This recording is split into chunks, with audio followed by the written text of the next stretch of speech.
Territorio Reportaje.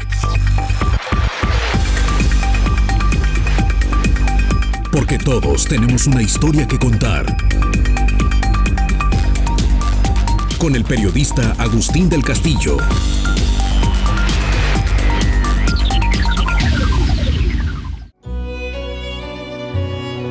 El lobby inmobiliario impone sus intereses en el POTMET.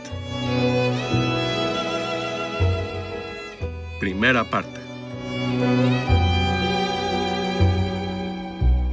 Según Perogrullo, un vaso con agua a la mitad de su capacidad está medio lleno o está medio vacío. Ambas obviedades son verdad y pueden ilustrar la gran diferencia entre lo que hace el gobierno al promover sus logros y tratar de opacar sus fracasos y lo que los periodistas hacen al destacar las carencias, los incumplimientos, el lado vacío de un vaso que quizás se prometió tener lleno al final de un plazo. Aunque siempre es pertinente recordarlo, esta sentencia popular adquiere plena vigencia al hablar del Plan de Ordenamiento Territorial Metropolitano de Guadalajara, un ambicioso instrumento que desde el año de su primera publicación, en 2016, ha intentado revertir la tendencia expansiva de la ciudad. Al estar en plena fase de consulta de la revisión del mismo, que llega con 3 años de retraso de acuerdo a las normas oficiales, es inevitable abordar saldos, al mismo tiempo que es indispensable preguntarse si el documento elaborado y en proceso de consulta realmente afronta las carencias y los fracasos de los 8 años anteriores. Públicamente, el Instituto de Planeación y Gestión de Desarrollo del Área Metropolitana de Guadalajara, IMEPLAN, ha destacado resultados sobre la disminución de reservas urbanas, el aumento en la cobertura de transporte público y la preservación y conservación ambiental de la ciudad.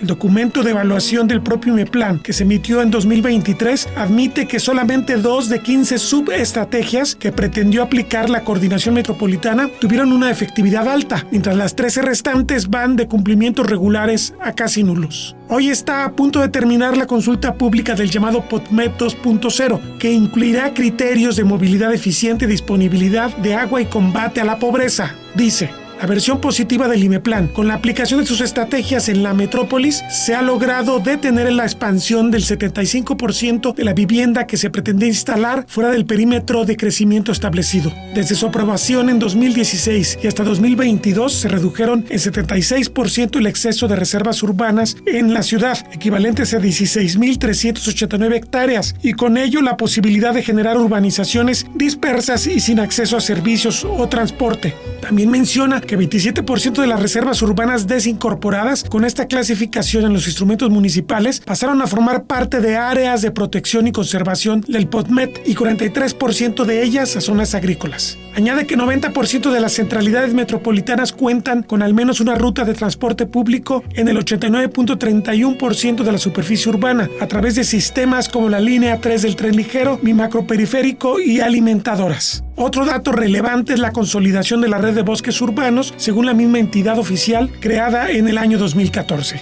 Sin embargo, los prietitos en el arroz brotan. El más importante, que si se suponía que se apostaba por detener la expansión de la ciudad, la realidad es que entre 2010 y 2020 la mancha urbana creció sobre 3.200 hectáreas más, superficie que equivale a 5 veces la extensión de Ciudad Guzmán y que de acuerdo a su población podría alojar cómodamente a 500,000 de habitantes, lo que está muy lejos de ocurrir en el caso de la metrópolis Tapatía, cuya densidad de población es de apenas 75 habitantes por hectárea. Territorio Reportaje dedicará una serie de programas a entrevistas con expertos y la propia autoridad para el análisis del POTMET, sus saldos de 8 años y la visión a futuro de su revisión, cuya consulta pública está por terminar. Comenzamos con Héctor Castañón Reyes, experto en desarrollo urbano del ITESO, con maestría en planeación y gestión del desarrollo por la Universidad de Dortmund, Alemania, y la Universidad Kwame Nkrumah de Ciencia y Tecnología de Kumasi, Ghana, y doctor en Ciencias Sociales por el Centro de Investigación y Estudios Superiores en Antropología Social. Hay un avance bien importante en la calidad de información que se tiene para elaborar el documento, ¿no? Al menos es una base mucho más sólida, sí demuestra mucho trabajo en entender mejor las dinámicas territoriales desde los sistemas naturales, hidrológicos, económicos, de movilidad. Creo que hay una buena base en el diagnóstico para la planeación. Ese es un activo, un buen avance que se vio desde que se evaluó el PodMed, como dices, con retraso. Sin embargo, ahí habría muchos elementos para trazar un nuevo rumbo, corregir las desviaciones y realmente acercarnos al modelo de desarrollo que propone el PodMed para la metrópoli, ¿no? Cercano, conectado, equitativo, sustentable, compacto. Ese es un primer punto que hay que reconocer. En términos generales, la dificultad que hemos visto en muchos de estos documentos, incluso en los generados por el IMEPLAN, como fue el caso del Plan de Acción Climática Metropolitana, es que todavía le falta consistencia y articulación entre el diagnóstico y las propuestas y estrategias, ¿no? Hay problemas centrales que se identifican que al momento de plantear las políticas se desdibujan o pareciera que fueran insuficientes, que los instrumentos para legales, jurídicos, fiscales o incentivos económicos no fueran suficientes para revertir una tendencia de expansión que hemos visto en la metrópoli. Si bien el ritmo de expansión no es el mismo que tuvimos en el periodo de 90 a 2000, ¿no? Y sí es menor al que tuvimos entre el 2000 y el 2010, seguimos bajo una lógica tendencial.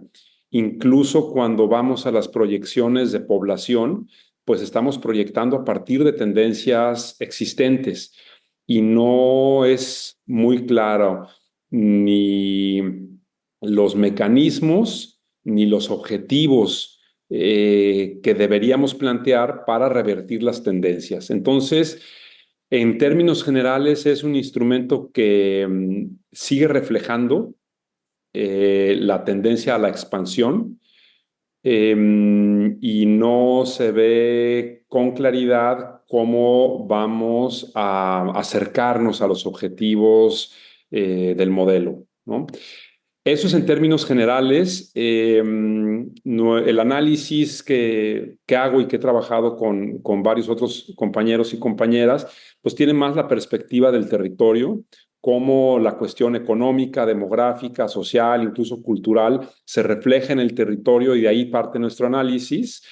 Y pues sí, lo que estamos viendo es que, por ejemplo, en algunas de las áreas en donde se ha identificado una alta prioridad en términos de captación de agua de lluvia para mantener los ciclos subterráneos, ¿no? Y la posibilidad del abastecimiento subterráneo, o los sitios identificados en el diagnóstico como de conectividad biológica, son los mismos sitios en donde se están poniendo las reservas urbanas principales.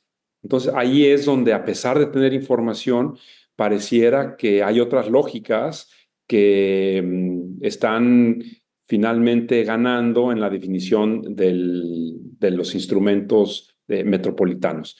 Eso, digamos, como una primera aproximación, es un avance, no es suficiente y no hay claridad en cómo vamos a revertir esas tendencias, ¿no? Y pareciera que tiene que ver más con una cautela política que con un sustento técnico de todo lo que está proponiendo en cuanto ya a las zonificaciones y al modelo de ordenación que proponen estos dos instrumentos. Digamos entonces que no se quiere aparentemente enfrentar este desafío formidable que es para la ciudad el modelo de desarrollo inmobiliario, la industria inmobiliaria, que todos sabemos que tiene un poder tan desmedido aquí. Mira, sí, yo diría que hay dos procesos clave y dos procesos que son consecuencia de estos primeros, ¿no? Sí creo que hay una fuerte presión por parte del sector inmobiliario para mantener una política de vivienda que corresponde a una escala de desarrollador, a un modelo de desarrollo inmobiliario muy intensivo en suelo y muy intensivo en capital, y que son muy pocas las empresas capaces de estar, de satisfacer los requerimientos que este modelo requiere, y son las empresas que más presión hacen, ¿no? Entonces, sí hay un sector, digamos, que claramente está marcando el modelo tendencial del desarrollo de vivienda, que explica en dónde puede asentarse la gente, en dónde puede habitar la gente, ¿no? En dónde puede realizar su vida cotidiana. Entonces, un motor de expansión importante es la vivienda. El otro motor que estamos viendo con mucha claridad y que pareciera algo distante, pero está ocurriendo en lo concreto, pues es este tema de la localización industrial. Ciertamente hay mucho más presencia de algunos socios comerciales, particularmente de China, ocupando suelo y generando nuevos agrupamientos comerciales, nuevos clústeres industriales que requieren espacio en el territorio, ¿no? Y por otro lado, ciertamente son fuentes de empleo, ciertamente abonan al desarrollo económico, pero sí representan una presión para un crecimiento ordenado en la ciudad, ¿no? Porque pues son intereses privados fuertes, tanto los desarrollos inmobiliarios como los desarrollos para la localización industrial, que pues sí, ponen mucha presión sobre el territorio y los recursos. Entonces, esto que nos está generando las dos dinámicas que se derivan de esta presión, tiene que ver con, primero, el desplazamiento de poblaciones que no pueden tener acceso a una vivienda a las zonas periféricas, y esto está claramente documentado en el PubMed, cómo cambia la población entre el 2010 y el 2020 hacia las periferias. Hay un desplazamiento, si no expulsión, hacia las periferias. Entonces, esto presiona el suelo periurbano y genera una serie de dinámicas que terminan impactando en la calidad y posibilidad de dotación de servicios públicos e infraestructuras. Y el otro proceso, asociado también a este, es el deterioro de la base que presta servicios ambientales a la ciudad, de los sistemas naturales, ¿no? Entonces, esta presión inmobiliaria de locación industrial empuja hacia afuera la población sobre las zonas que prestan servicios ambientales, como sistemas naturales y sistemas de producción agropecuaria, ¿no? Entonces, ciertamente, lo que además del enfoque en la metrópoli que requería el instrumento, requeriría un enfoque regional mucho más amplio para resolver las necesidades como estado de localización industrial en las regiones, ¿no? Y resolver el tema de la demanda de vivienda con un modelo distinto, ¿no? Entonces, sí, ahí es cuando vemos que en el conjunto del ordenamiento del territorio tendrían que participar otras metrópolis para conformar el sistema urbano estatal, que es una de las mayores deudas que deja esta administración, ¿no? Un plan de desarrollo urbano que precisamente permita reducir la presión que tiene el área metropolitana de Guadalajara para la localización industrial y por lo tanto para la atracción de pobladores, ¿no? Entonces también ahí es otro tema.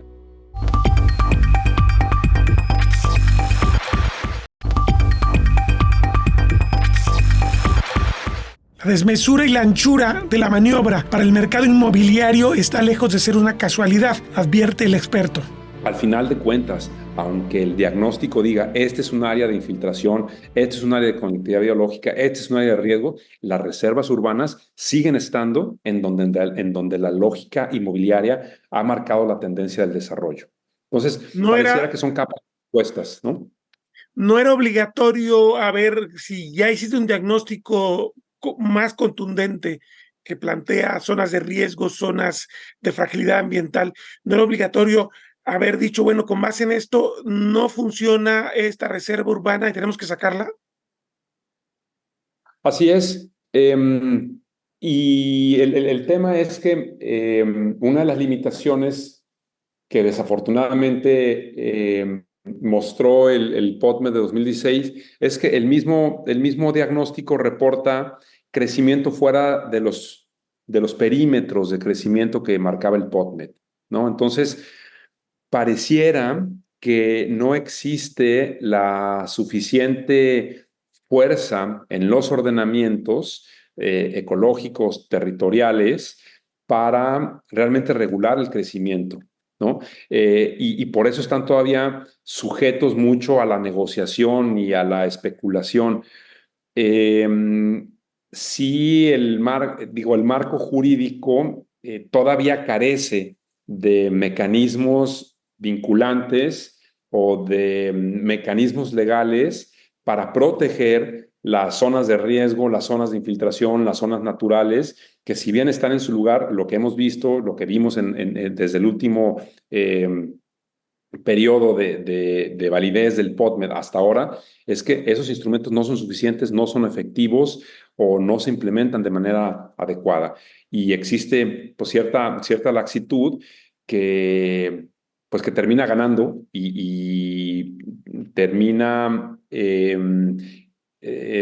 posibilitando que el crecimiento de la metrópoli se explique por otras lógicas, no técnicas, no jurídicas, no legales, sino más bien políticas y económicas, ¿no? Porque al final de cuentas hay todavía una muy fuerte capacidad de estos grupos para incidir en las decisiones políticas, ¿no? Entonces, eh, ¿cuáles son las consecuencias de no haber observado el POTMED, ¿no?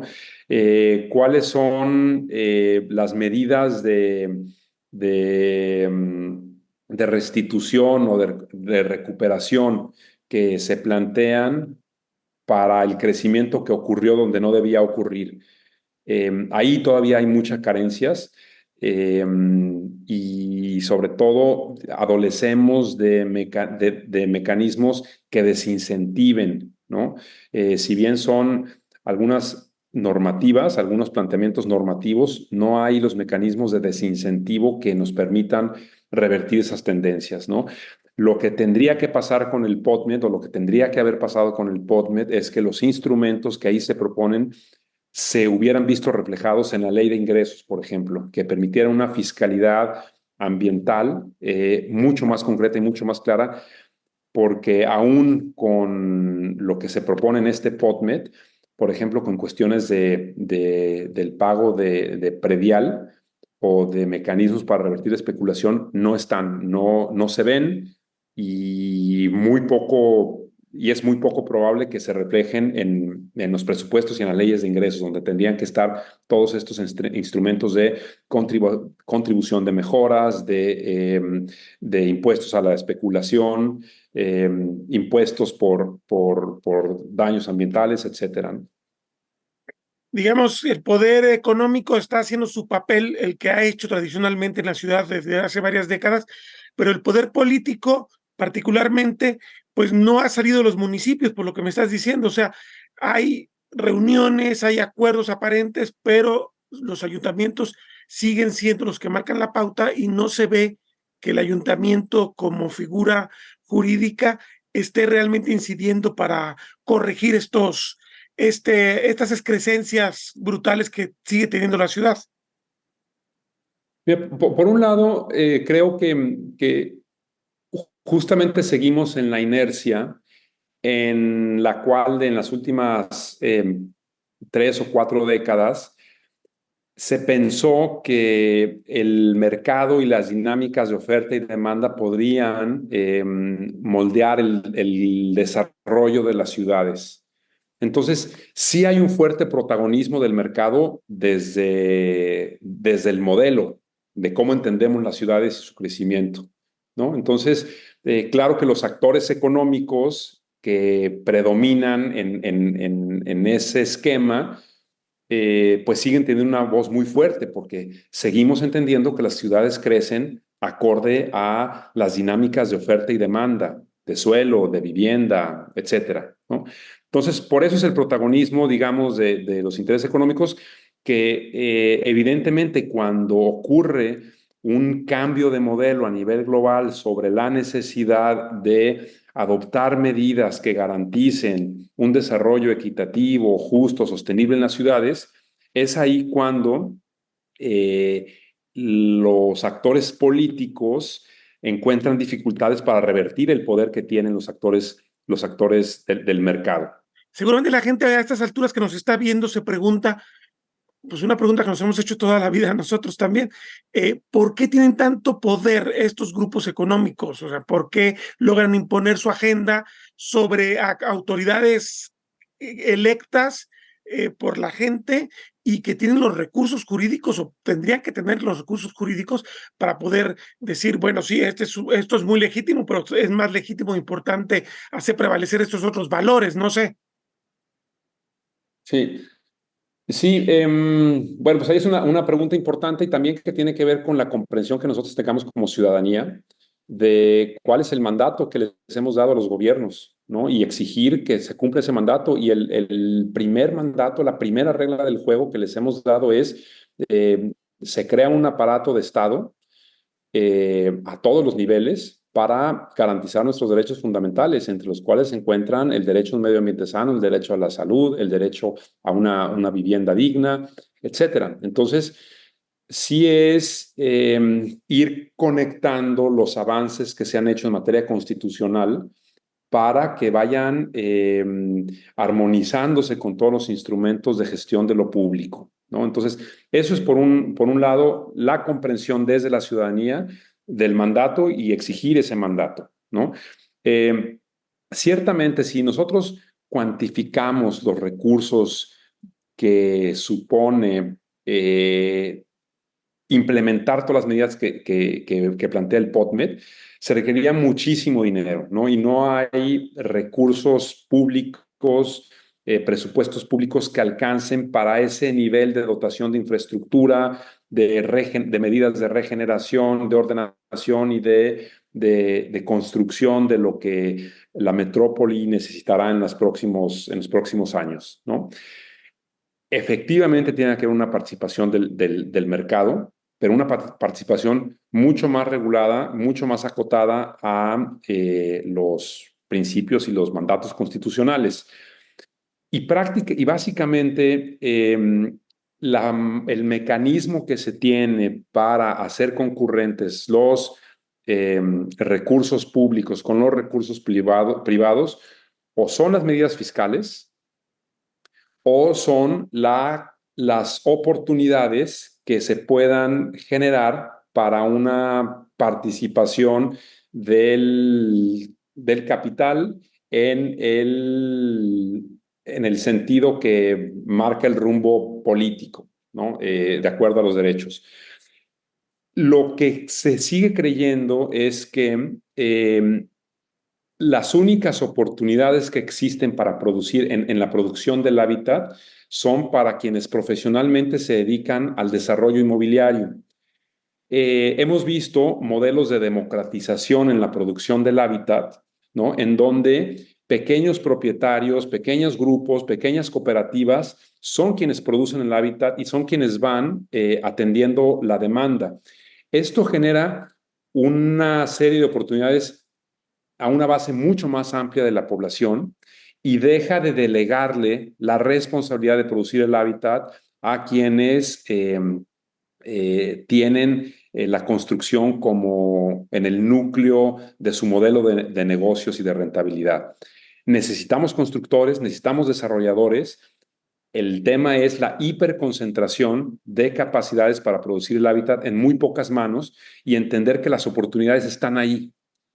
Los empleos que se generan por producir el hábitat que necesitamos son exactamente los mismos en un modelo democrático o en un modelo de alta concentración. Lo que estamos proponiendo es que, dadas las condiciones que hoy tiene la metrópoli, que ya no necesitaría mucho más espacio para crecer, es que empezáramos a refuncionalizar el espacio construido, el entorno construido, ¿no? A partir de modelos que permitan la democratización en la producción del hábitat. Y para eso es un cambio total de paradigma, ¿no? Es un modelo de trabajo en el territorio mucho más disperso, mucho más descentralizado, pero también mucho más democrático, ¿no? Y ahí es donde el modelo del POTMED está fallando porque está diciendo el desarrollo de la metrópoli tiene que darse fuera del entorno construido. No está pensando en un replanteamiento del entorno construido, solamente en algunos predios subutilizados, que, por cierto, los predios subutilizados en el área metropolitana de Guadalajara casi duplican la necesidad de reservas urbanas que tenemos para los próximos 5 años o 10 años, ¿no? Entonces, sí hay oportunidades. La cosa es cómo entendamos el paradigma, en cuál paradigma nos centremos para aprovechar esas oportunidades de producción del hábitat, de crear empleos a partir de la construcción de las infraestructuras y viviendas que necesitamos, y de apropiarnos del hábitat de una forma en que podamos tomar ventaja y aprovechar lo que se ha construido en los últimos años, ¿no? En este modelo actual, lo que estamos haciendo es que estamos desaprovechando lo construido con estos procesos de expulsión y de vaciamiento de las áreas centrales, y estamos obligados a construir cada vez más infraestructura, cada vez más servicios, y son costos asociados al modelo que tenemos actualmente, pero que no se están viendo. Entonces, yo concluía esta parte diciendo, tenemos muy limitadas capacidades en las autoridades locales para entender las dinámicas territoriales.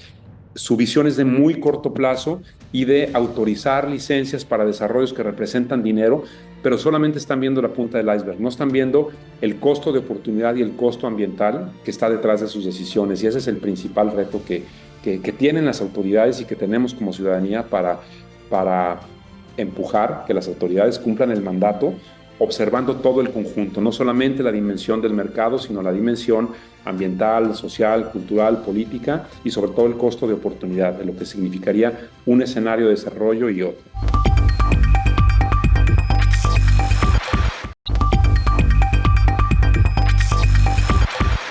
Seguiremos con Héctor Castañón, pero vale la pena ventilar la opinión del arquitecto y catedrático de la Universidad de Guadalajara, Jorge Fernández Acosta, quien opina que el POTMED no ha tenido efectos contundentes sobre la realidad de la ciudad. Algo que lo particular es un detalle menor, pero sí me genera dudas.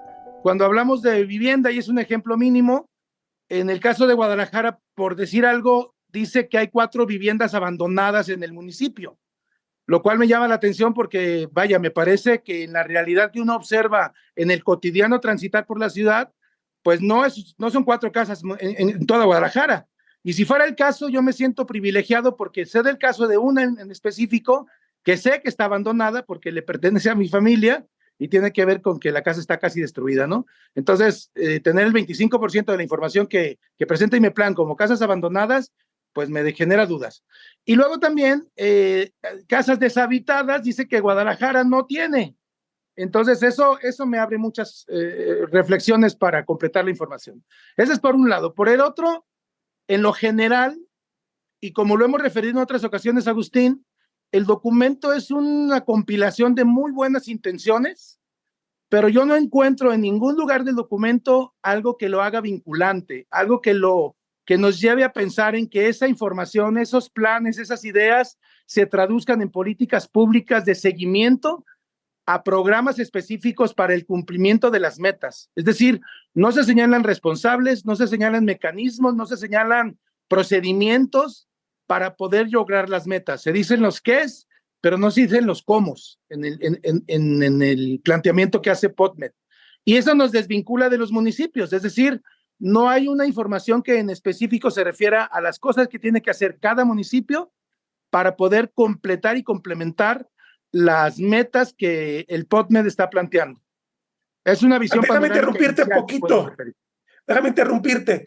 Sí. Se supone que esta es una revisión, porque hace 8 años, en 2016, se emitió la primera versión del POTMED, que se supone que tenía una serie de metas planteadas que se iban a cumplir o se debían cumplir y tenía que partirse de ahí para poder después establecer un nuevo documento que ya implica revisión, reconocer que se logró y que no se logró. Pareciera que seguimos en las mismas, o sea, yo no veo si hay realmente un avance respecto a lo que se planteó en el documento 2016. No sé tú qué adviertas respecto a eso. Mira, efectivamente me parece que hay una razón y una precisión en tu comentario, Agustín, porque ciertamente siguen expresándose las mismas premuras. Y, por ejemplo, estoy pensando en este momento en la implementación y en la ejecución que sí existió, que sí se dio, de lo que se llama los SIARIS, ¿no? Los sistemas de control y regulación de las inundaciones, como el que se hizo en Plaza Patria y como el que se hizo en el Bosque Pedagógico del Agua, que los ponen como las grandes obras, cuando en realidad la realidad nos ha demostrado que sirvieron para poco o para nada, ¿sabes? Es decir, eso no mitiga las inundaciones, la ciudad cada vez tiene más inundaciones en diferentes puntos de la metrópoli, y entonces lo que pudo haberse hecho a partir de las observaciones del primer PodMed no cumple las expectativas de lo que podría decirse que hoy está resuelto. Es decir, seguimos teniendo un PodMed que no es un instrumento, porque los instrumentos sirven para ejecutar. Es un buen documento de compilación de buenos deseos, pero que no tiene los mecanismos de vinculantes, como les refiero, y no tiene las indicaciones para convertirse en programas para que los municipios los asuman y los ejerzan. Y hablar de un programa significa hablar de recursos, por ejemplo, y hablar de responsables de cada una de las metas. Y eso no aparece por ningún lado en el PodMed, ni en el pasado ni en este.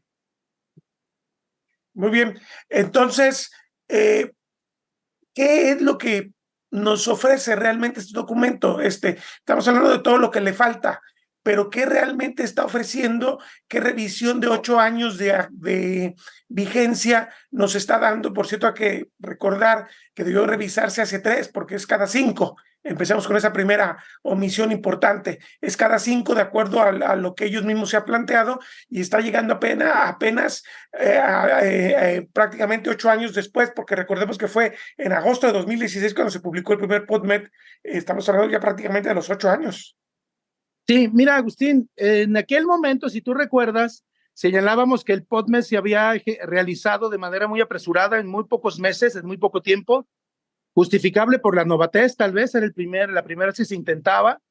Hoy, después de 8 años y 3 después de cuando debió revisarse, el PodMed nos ofrece un panorama incompleto desde mi perspectiva de los diferentes aspectos de la realidad que debemos tener para diagnosticar dónde y cómo estamos.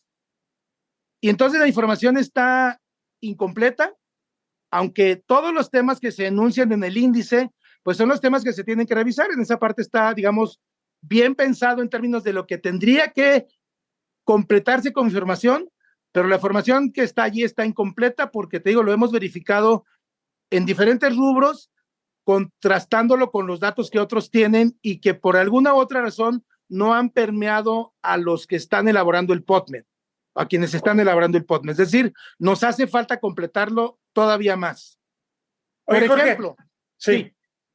Te decía, por ejemplo, mira, en el caso de los escurrimientos superficiales por las escorrentías, aparecen indicados en un mapa los diferentes arroyos que hay en la ciudad naturales, pero que no están empatados, por ejemplo, con los puntos de inundación. Es decir, hay un mapa de riesgos, hay un mapa de puntos de inundación que han elaborado investigadores externos de la Universidad de Guadalajara, que no está empatada la información en el PodMed, ¿sabes? Es decir, hace falta cruzar información, hace falta transversalizar para que, aunque en el documento aparecen universidades, investigadores, etcétera, no está toda la realidad plasmada allí. Entonces, me parece que hace falta una estrategia de convocatoria para que participe más personas especialistas, investigadores, las mismas universidades y las instancias que tengan que ver con el completar el documento, ¿sabes? Más allá del documento y de sus defectos, ¿qué ciudad tenemos en comparación con la de 2016? Se supone que el PodMed surgió para cambiar la realidad, para inducirla, para generar sobre todo, recordemos muy bien, esta ciudad consolidada, esta ciudad compacta, esta ciudad que no se expandiera. 8 años después, ¿cambió esta realidad? Me parece que sí ha cambiado porque la ciudad cada día cambia y se transforma, Agustín, pero las previsiones son las que nos Pero cambiado respecto al planteamiento. teórico del PubMed? O sea, ¿realmente se ha convertido en una ciudad a la que apunta teóricamente el PubMed? Me parece que no, así para ser como categórico, aunque no quisiera ser tan categórico. La ciudad cambia, como te digo, pero, por ejemplo, en el caso de la población, estamos aspirando a tener en 2040 6,5 millones de habitantes, casi. Ahorita tenemos 5,5, poquitos menos, en el área metropolitana de Guadalajara. Esa diferencia de habitantes, que es casi 1,200,000 habitantes, requieren vivienda, por ejemplo, requieren servicios, requieren espacio público, requieren infraestructura. Y en el caso, por ejemplo, de la infraestructura, la ciudad, ni en los últimos 8 años, digamos, tenemos 40 años en los que la infraestructura no se ha renovado en la ciudad de manera, digamos, de la manera requerida, ¿verdad? En el caso de la infraestructura hidráulica o en el caso de la infraestructura de conducción de las aguas pluviales, por ejemplo, para hablar del tema álgido en este momento en la ciudad, ¿no? Entonces, no estamos cumpliendo metas que nos lleven a que en 2040 la ciudad de Guadalajara, área metropolitana, cumpla las expectativas actuales de PubMed. Porque no hay estrategias de compromiso, Agustín. No hay, insisto, no hay programas, no hay asignación de recursos, hay una inadecuada administración pública de los recursos, no hay responsables y en todo caso entonces no hay continuidad. Sin esa continuidad necesaria, la ciudad no va a alcanzar las metas de PubMed. Y ellos mismos lo señalan en el documento, hay apartados que refieren que no se han establecido las políticas, que se tiene falta de información, que se tiene falta de efectividad en las estrategias, y entonces no estamos llegando a donde queremos. Y la pregunta principal en este momento es, si queremos llegar a 6,5 millones de habitantes, ¿qué necesitamos para conseguirlo en términos de una ciudad sustentable, compacta, segura, amable, y coloquialmente decir que vuelva a ser la ciudad de las rosas, ¿no? Que dejamos de serlo en algún momento. Entonces, hemos hecho un ejercicio teórico, pero que no está incidiendo en la realidad. Me parece que así es.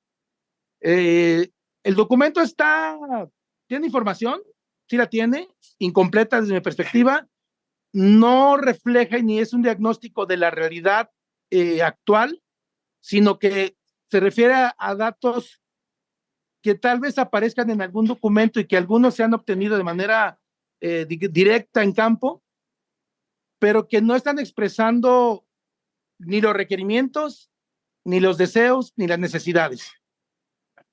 Y entonces, en ese sentido, lo que falta por rehacer, y que me parece que ha sido también insuficiente, es precisamente este ejercicio que está haciendo ahora, ¿no? Ampliar la consulta, pero más que la consulta libre, ampliar una consulta dirigida en la que participen más especialistas, más instituciones, más instancias de gobierno y la transversalidad que refiero. Sí, y bueno, también señalemos otra cosa. Cuando surge el PubMed en 2016, el escenario político tendía a una uniformidad política en términos de partidos. Recordemos que fue cuando emergió Movimiento Ciudadano con varias alcaldías en el año 2015, y en este momento es el contrario, hay una fragmentación que tenderá a dificultar la negociación política. Si cuando tuviste alineados los ayuntamientos y el gobierno del estado no avanzaste mucho, ¿qué podemos pensar ahora que tenemos ayuntamientos de Morena, ayuntamientos de MC, ayuntamientos de la alianza PAN-PRI-PRD, que realmente vamos a tener algo más eficaz si cuando se tuvo la oportunidad no se logró? Sí, digo, en esa parte de política me parece que habría que cambiar la visión y la práctica de la política como ejercicio, en el sentido de que el PubMed, por un lado, pero el IMEPLAN por el otro, debería de ser precisamente la instancia capaz de aglutinar las voluntades y las capacidades y las inteligencias, Agustín, de los políticos de diversos colores, para visualizar la ciudad como ciudad metrópoli. No son parcelas de realidad, no son parcelas, no son islas, no son ínsulas aisladas, vaya, ¿no? Y lo que pasa es que seguimos viendo la metrópoli como diferentes partes de una realidad común que no se conjuga, que no se conjunta.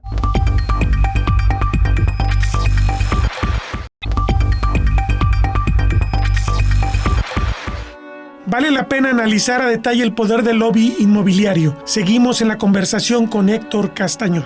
Digamos entonces que el lobby inmobiliario ha sido exitoso en imponer estas reglas porque no lo están perjudicando, o sea, no está sacrificando, y además siempre este tema de que son derechos adquiridos y que no se pueden trastocar, que ese es el discurso oficial siempre. Exacto, ¿no? El derecho privado, el beneficio particular y el negocio, ¿no?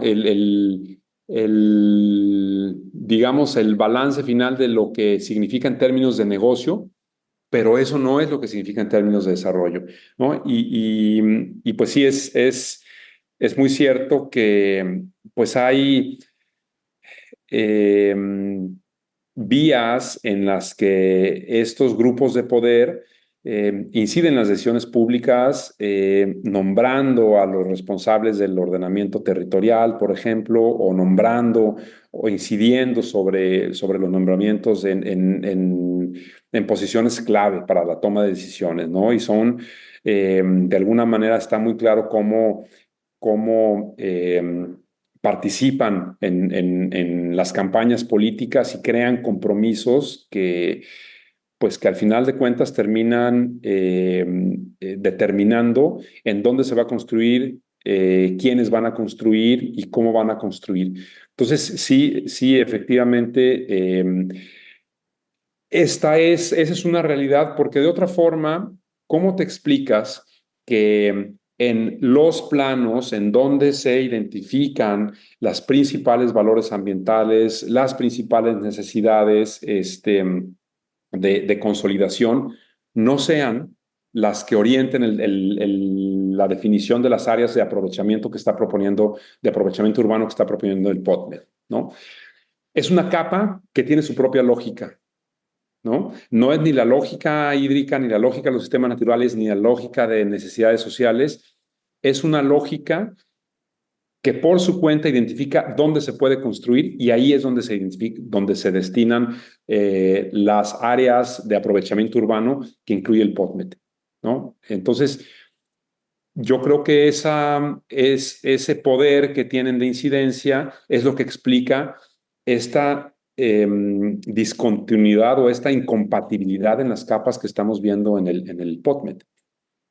Sí, porque también hay un dato que yo no puedo olvidar y seguramente la gente tampoco. 250,000 viviendas deshabitadas que se construyeron justamente en los últimos 20 años.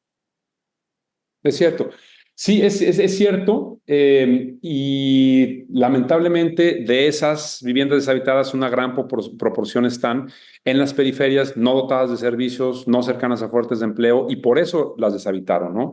Y por eso hay esta reacción o esta preocupación del modelo de producción inmobiliaria, pero que no están los mecanismos para cambiar el modelo, y los actores que están impulsando las políticas de vivienda y de desarrollo urbano son los mismos que impulsaron ese modelo, ¿no? Entonces, justo tiene que haber un cambio en el planteamiento. Sí hay una buena oportunidad de aprovechar lo ya construido, incluyendo muchas de esas viviendas deshabitadas, pero por otro lado, estamos corriendo el riesgo de producir más viviendas que terminen siendo más costosas para los habitantes que las adquieren,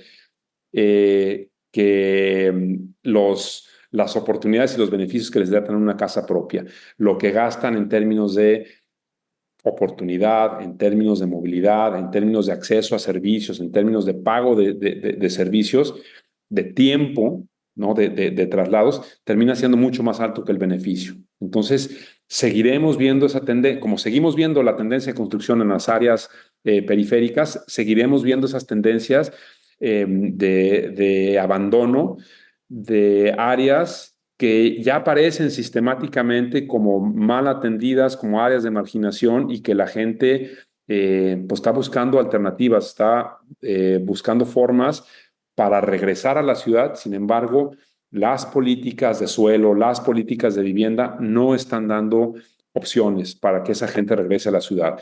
Quienes está, en términos concretos, quien está ocupando los espacios centrales de la ciudad es el capital, ¿no? Son las inversiones de capital para la turistificación, para la especulación, para la inversión, para la financiarización, y esas dinámicas, particularmente financieras, particularmente el capital, son las que están empujando a la gente hacia afuera. Ni siquiera son personas las que están ocupando esos espacios centrales que necesita la gente habitar, ¿no? Que son nuestros espacios más valiosos que como sociedad hemos construido a lo largo de los años, los más equipados, los más conectados, los más, digamos, con mayor elementos de identidad, están siendo ocupados por la lógica del capital, no por personas, repito, ¿no? Entonces, a eso le tenemos que poner un freno, porque eso no está en ningún mandato constitucional, dar prioridad a las inversiones, dar prioridad a los instrumentos financieros. Estamos hablando aquí de personas a las que se les tiene que garantizar derechos por mandato constitucional, y eso no lo estamos cumpliendo. Entonces, eso es lo que realmente obliga a un cambio de abordaje, de perspectiva, y entender cómo la ciudad, quienes habitamos esa ciudad, la producimos y deberíamos tener los medios para ir resolviendo esto, ¿no? Claro, con los sectores económicos auxiliares de apoyo que lo hacen posible, pero no estos sectores económicos guiando el desarrollo de la ciudad, porque al final de cuentas, de la forma en que se desarrolla la ciudad, dependemos todos y todas, ¿no? De eso depende nuestra posibilidad de acceso y proximidad a los servicios más básicos que nos permiten garantizar derechos. Porque tú señalabas un dato que me parece que de repente los planificadores olvidan. Si la tendencia incluso de la ciudad va a apuntar a que a la mitad del siglo andemos 1 millón pasaditos tal vez de población más que ahora, es un exceso de oferta contra la cantidad de gente que se espera, y como tú bien mencionabas, pues si hubiera una política ambiciosa de densificación bien centrada en la gente, pues prácticamente ya tendríamos el tamaño de la ciudad, simplemente sería consolidarlo, ¿no? Sí, en buena medida, en muy buena medida, pero justamente no ese es el paradigma en el que está hecho el POTMET, ¿no? Entonces, sí creo que, aunque plantea algunos instrumentos que pudieran ser parte de ese nuevo paradigma, no están las herramientas para hacerlo realidad, o no tienen ese nivel de profundidad, ¿no? Que requeriría para marcar la pauta de un nuevo paradigma, ¿no? En el tema de vivienda, por ejemplo, hay 3 planteamientos fundamentales: las cooperativas de vivienda, el desdoblamiento habitacional y la renta pública de vivienda. Pero no está para nada claro qué ocurre con la regulación del suelo para que las cooperativas de vivienda tengan acceso a suelo para producir hábitat, para que el desdoblamiento habitacional ocurra a un nivel y a una intensidad y a una cobertura capaz de realmente atender la demanda, ¿no? Entonces, son instrumentos muy poco acordes a la dimensión del problema, si no hay una medida para regular el suelo. Y lo que tendría que hacer el POTMED es regular los usos de suelo, ¿no? Y si no están los instrumentos suficientes para ello, pues la tendencia va a seguir. La tendencia va a seguir, y lo que estamos viendo, lo que nos reporta el propio POTMED, es que a pesar de tener un programa de ordenamiento territorial metropolitano, lo que más creció fueron las áreas urbanas. Los cambios principales de uso de suelo fueron las áreas urbanas y las zonas de cultivo, y lo que más perdieron fueron las áreas de bosque, las selvas caducifolias, las zonas que prestan servicios ambientales. Eso pasó entre el 2016 y la actualidad. Entonces, a pesar de los instrumentos, seguimos perdiendo valores naturales, y no solo eso, seguimos sosteniendo zonas de marginación y creando nuevas zonas de marginación. Entonces, pues sí hay es un reto enorme que requiere una voluntad política o una realineación política para cambiar estas tendencias. Porque digo, está ahorita muy en la boca de la gente y en el debate público el tema de la vivienda de renta, cómo ha subido el valor de la renta en Guadalajara. Y sin embargo, si muchos dicen, bueno, tendría que estar directamente el gobierno, entrar y ofrecer vivienda. Tendría que tener entonces algún planteamiento ambicioso de vivienda en renta por parte del Estado, pero pareciera que esto, como tú bien lo dices, quizás se enuncia, pero no se dice cómo y qué tan profundo y qué tan amplio puede ser para que la intervención del Estado pueda incidir en el mercado mismo. O sea, la tendencia va a ser que se va a seguir encareciendo la vivienda de renta y va a seguirse expulsando población de las zonas consolidadas hacia las periferias, como tú bien lo marcabas. Claro. Sí, digamos que los actores tradicionales en la producción del hábitat, en el desarrollo inmobiliario, ¿no?, van a seguir tomando decisiones a partir de criterios financieros únicamente. Y van a seguir presionando para que las medidas de política pública terminen dando viabilidad a sus criterios estrictamente financieros, ¿no? Es imposible, o sea, es muy poco posible, y no lo hemos visto digamos, en modelos como a los que podíamos aspirar, que el Estado sea el único responsable y propietario de las viviendas.